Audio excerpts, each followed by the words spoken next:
Tu es à la fois ton ange et ton démon. Bonjour les semblables. Il existe une vérité que l'âme connaît avant que l'esprit n'ose la regarder.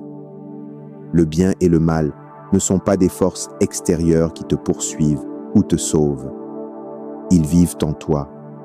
Ils respirent à travers toi. Ils se manifestent par tes choix, tes peurs, tes élans, tes silences.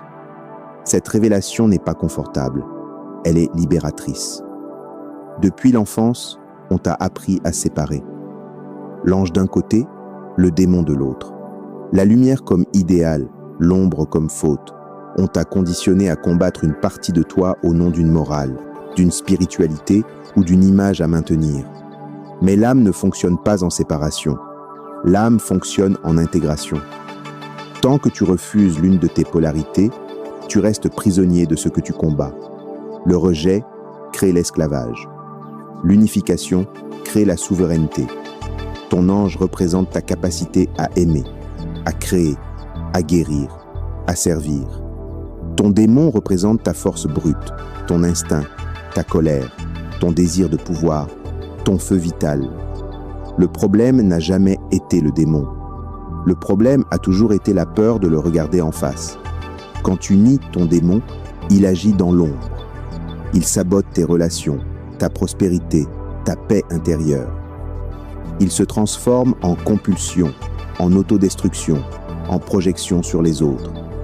Quand tu diabolises ton ange, tu t'empêches de recevoir. Tu te fais petit. Tu culpabilises d'être vu. Tu fuis ta mission réelle. La liberté naît à l'instant précis où tu assumes les deux.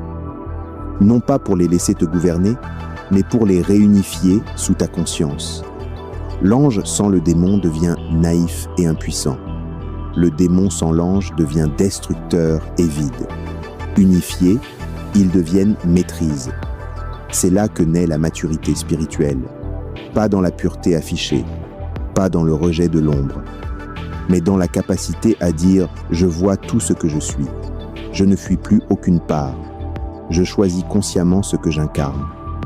Tu n'es pas ici pour être bon, tu es ici pour être entier. » La véritable ascension n'est pas une fuite vers la lumière, c'est une descente consciente dans toutes tes dimensions, suivie d'une remontée incarnée. Quand tu unifies ton ange et ton démon, tu cesses d'être manipulé par tes propres zones inconscientes. Tu redeviens souverain, responsable, créateur. Tu n'as plus besoin de combattre le monde. Le combat intérieur est terminé. Si cette